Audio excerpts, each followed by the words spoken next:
such an important part of their lives, and those who are unable to attend today, and those who we've lost. My brother Jeff would have absolutely loved to be here to celebrate with us, and we all love and miss him very, very much. So getting to the beginning of the story, she was an air control operator on the Pine Tree Line near Falconbridge in Northern Ontario.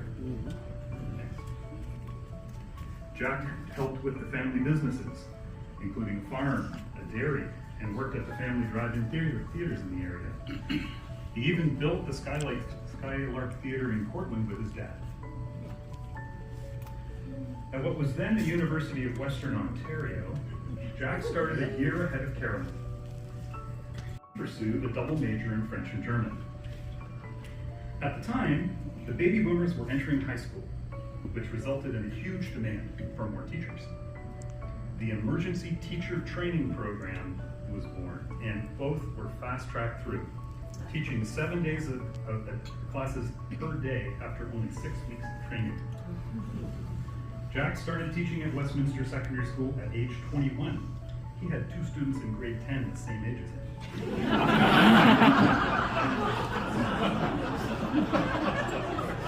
A year later, Carolyn joined the staff, teaching French and German. Jack and Carolyn were one of 5 couples who met, fell in love, and got married from the Westminster staff, including the Raycrafts, who joined us here today, the Frenches, the Ons, and the Presidises. Well, Dad must have been quite taken by Mom, because even her epic gracefulness, which is shown beautifully from this photo from when she was the lead dancer in her elementary school rendition of Swan Lake in a Toga, was only eclipsed at a staff curling team event where she famously fell and split her pants. But that did not dissuade my dad, and he proposed to this lovely lady. They married on December 26th, 1964, during their Christmas break, because they didn't want to wait another 6 months until the next summer. The first major professional trauma that they experienced was when the 2 of them got up early one morning to speak to their boss, Ray Cook.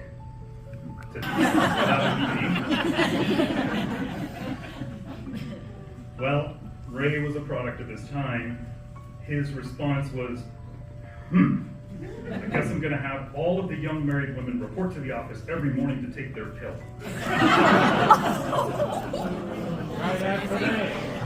Wow. Mom and Dad were incredibly fortunate to have 2 perfect children. Well, 1 perfect child, 1 nearly perfect child. I was born in 1967, and to my great disappointment, I had to give up being the center of attention when my baby brother Jeff came along in 1970. Both Mom and Dad excelled in their careers. After taking several years off to be a full-time mom to Jeff, she did her career as the department head of modern languages at Saunders. Dad progressed to head of the science department, VP, then principal with the London board, followed by superintendent of curriculum for the Ontario Ministry. But throughout their adult lives, no matter how busy they were professionally, they were always dedicated to a life of service. Mom with a May Court Service Club doing puppet shows and cooking up a storm for the annual bazaar. Canadian Save the Children and the University Women's Club. Richie, my friends, I ask you to please raise your glasses and join me in a toast to Jack and Carolyn. Jack and Carolyn.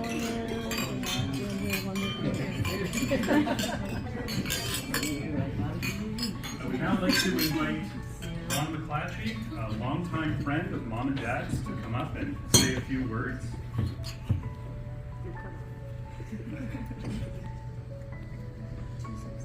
Ron and Ann have known me since I was a glimmer in my dad's eye. Shortly thereafter.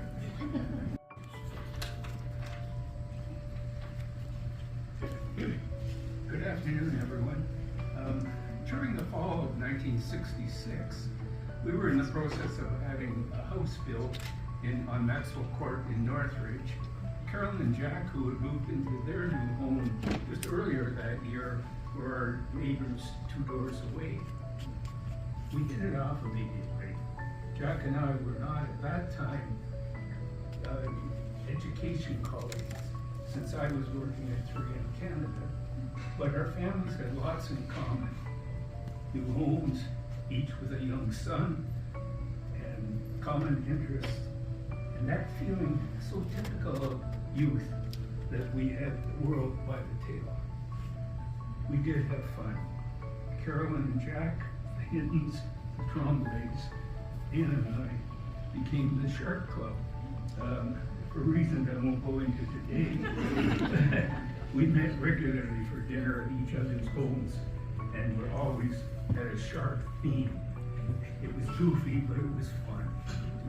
Ultimately, the Scots moved from Maxwell Court to Headley Drive, but this goofiness continued for many years.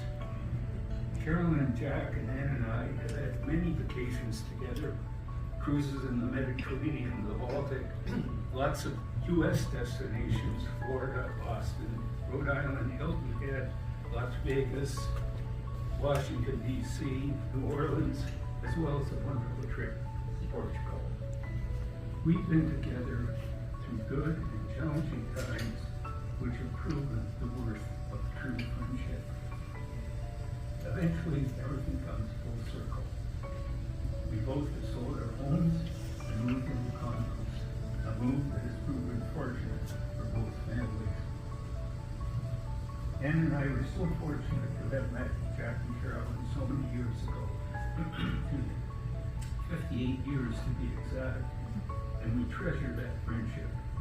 And this is such an auspicious occasion, 60 years, and we look forward to more years of friendship and sharing.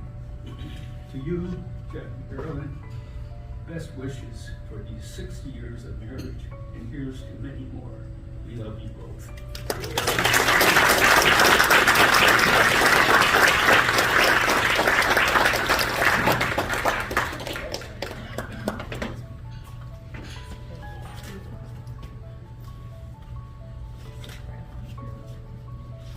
I would like to now invite. I'd like to say a few words about Jack's Rotary involvement. Jack joined the Rotary Club of London in 1995, after was almost 30 years of Rotary commitment to our club and to this community. He immediately became involved in the club in a big way, and within 5 years had been awarded the Ray Lawson Rotarian of the Year Award for his outstanding commitment to our club. That's the most prestigious award that we give out in our club each year.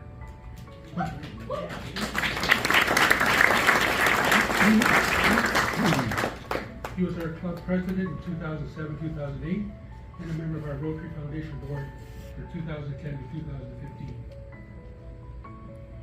Jack, in his primary commitment in Rotary, has always been world community service. You heard about his traveling, but he was always committed to try to help out people around the world who needed help from us in this country who have so much. I think he's been on the World Community Service Committee for over 30 years, and we served many years together. Rotary has a motto or a goal that each of us should service above self.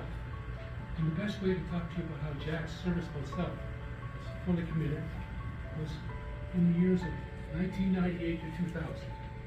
In the year, a few years ago, our club had a 100th anniversary, and we published a book called Service Above Self, talking about some of the things our Rotary Club did, and there was a whole page committed to some of the work that Jack did at that time with the World Community Service Project. In 1998, processes had changed because of the events, and then to get funds to help, the World Community Service Project is a project run by a Rotary Club somewhere in the world who needs help raising funds to pay for it. So Jack and the committee had chosen we're going to help Honduras. Yes, we did. So let me tell you, a life-changing event caused by hard work by a Rotarian.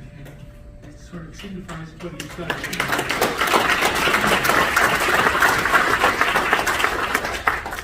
They continue to be hard-working Rotarians. I know they're volunteers regularly at our food bank committee, and they also attend our bingo committee to help raise funds for our club. His mentioned here about how important family is to Jack, and I must tell every member of your family, he has never missed the opportunity to put a few bucks in our happy buck pot and talk to us about all your contributions, your academics, your graduations, your suppers at Grandma's house. Everyone here in our club knows all about some of you. You know, when you work together for 30 years, and there's a lot of Rotarians in this room who validate this, you become friends for life. And we not only learn about working together and contributing together, but we learn about each other's family, you know, the good, the bad, and how we contribute, how we travel, a little bit. So, Lord and I are delighted to be here. Let's call you friends for life.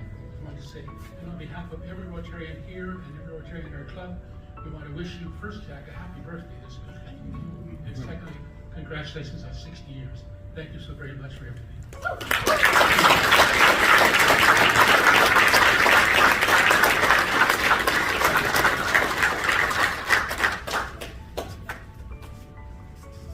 Thanks very much, Don. When I think of Jack and Carolyn, I think of the Olympic rings. When Mike asked me to do this, he said, we're going to have a bunch of different people say some things, and he says, you're going to be the church guy. So I said, all right, does that mean a 20-minute sermon, or what do you want here? He said, no, about 2 minutes would do just fine. And so I think that's probably what we're going to do here. I think it's interesting when you hear everyone speak about Jack and Carolyn. It's the same theme over and over and over again. Love, understanding, caring, wanting to be successful with their children and grandchildren. All those things are very important. So I'm not going to talk to you about all of the things that they've done at the church. I think Mike's already mentioned some of those. But what I am going to do is I'm going to give you a sense of why they've been so successful in what they do. When you think about it, 60 years is really good, but here goes. 22,284 days. 500,000 hours. 32 million minutes. And you could probably say, well, Carolyn's endured that with Jack for this long. but you know, we're not going to go there, because through all the things that they've done, they've been the ultimate partnership. Caring not only for themselves, but caring for everybody else as well. Throughout their married life, they've had to overcome the usual stuff. How do I get along with this person as we start our marriage? They went along as well and tried to figure out how can we have some fun. And fun is a real good theme for the Scots. And what they've really enjoyed is their children and their grandchildren, times at the cottage, all sorts of wonderful family gatherings. But on top of that, they've also, unfortunately, gone through some great sadness that we all know about. Something no one should go through. But the fact of the matter is they've endured, and they continue to smile. And they continue to say to people, you know what? You care. We care. We're going to help. So the question then is, how have they done this? What's the secret to this life? Well, this is where the church guy comes in. The secret to their success, ladies and gentlemen, is their deep, unwavering faith in God. They know that they are loved by the Creator of the universe, and they want to pass that love on to everyone they meet, everyone they see. Listen to what the Apostle Paul says when he talks about love, and I think a lot of you probably heard this. It's usually at weddings, funerals, Corinthians, and so forth. But Paul says this, and I want you to think of Jack and Carolyn as I read this. Paul says, love is patient, love is kind.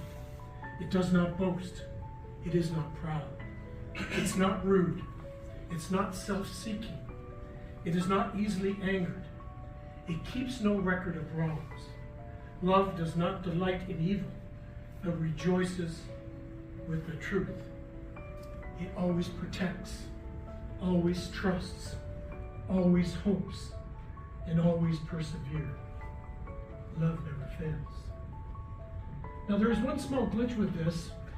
It's about that business of patience and Jack Scott. But Name them all. But for the most part, it all fits together. This Jack and Carolyn. Thank you so much. Jack and Carolyn.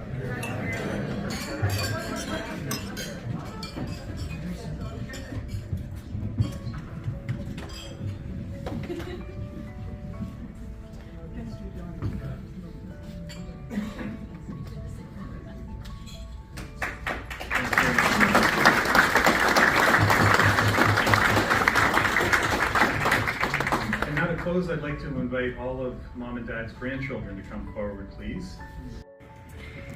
Although I don't personally know everyone here, I want to start off by thanking each one of you for showing up on this momentous occasion. 60 years! Woo!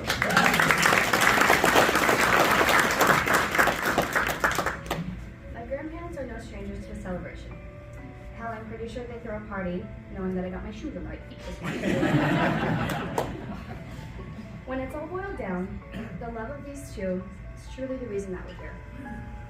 Love is one of the most powerful, elusive, and transformative forces in this world. Grandma, Grandpa, through the years, you two have shown and created a sense of unconditional love through family, friends, and most importantly, each other. That unconditional love is so rare, and it's inspiring and beautiful. You two wake up every day to the same face, same routine, and somehow still find a way to love. Don't get me wrong, Grandma rolls her eyes, and Grandpa's famous line is, "Yes, dear. Of course you were right, dear." I learned that right away. We've had so much fun. We've laughed through triumphs. We've cried through tragedy. But we, family, friends, choose you back. Always. I truly couldn't have asked for two better old farts to get me through life. So thank you for choosing us, and thank you for choosing each other.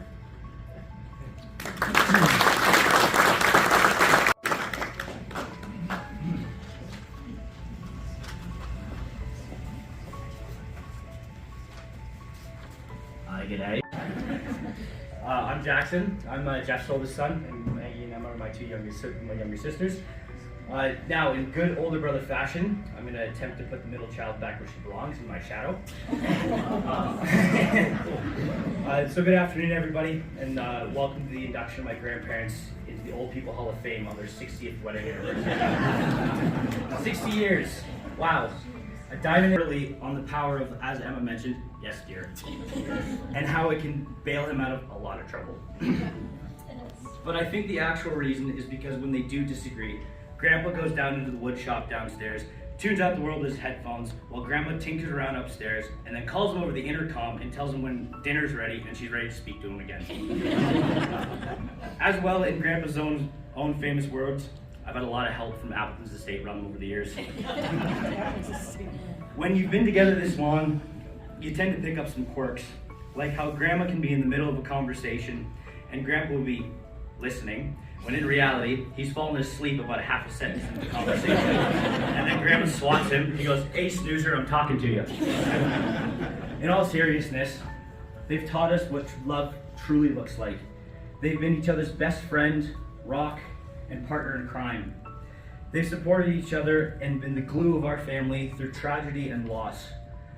Through all of life's ups and downs, they faced it all side by side, loving each other unconditionally every step of the way. So here's to many more years of love, laughter, and shenanigans for you two.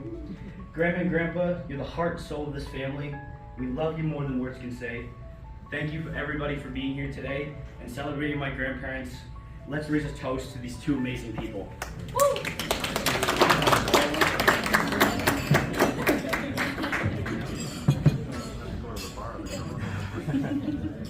I just have, I know everyone's, ready for more of those amazing hors d'oeuvres, so I'll try to keep this quick. To talk about my grandparents and the love they've shown to my brothers and I, it would probably take hours, so, I'll keep it quick. I know I'm speaking on behalf of them when I say we are so lucky to call Jack and Carolyn our grandparents. We feel so important to have been a wonderful part of their 60 years together.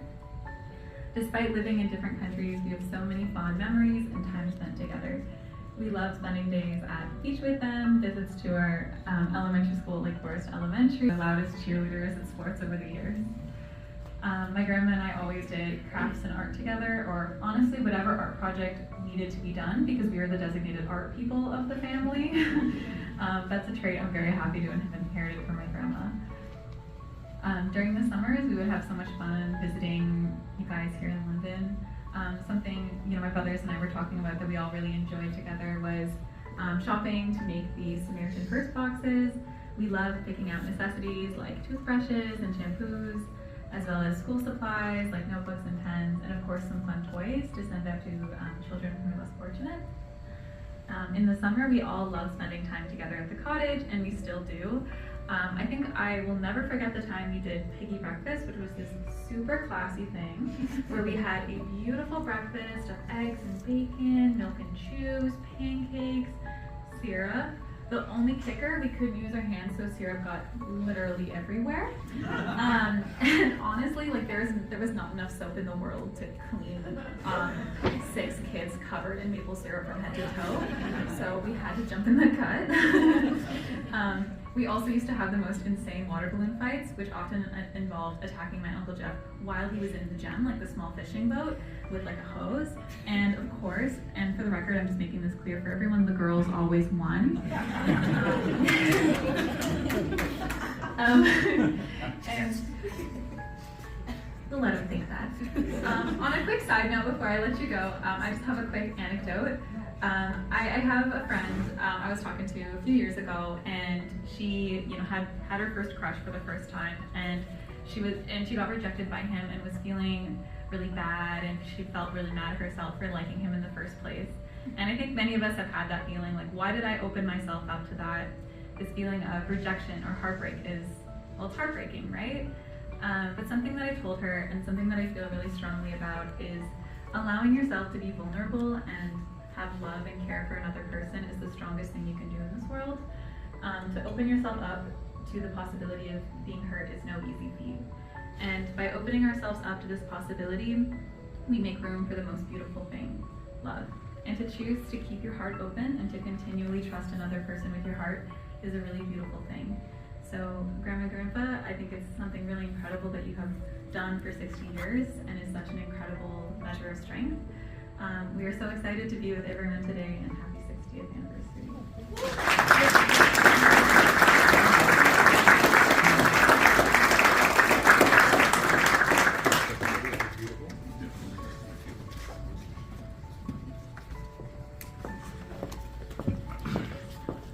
Here, as we were all coming in the door, and we started seeing the collection of people who have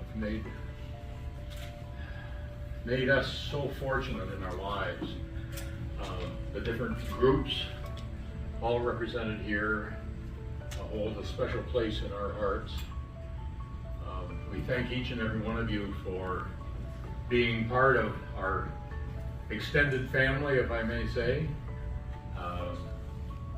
Maycourt, Church, Rotary, it goes on and on and on. We have the Garrison Community Council, we have the neighbors group that's here.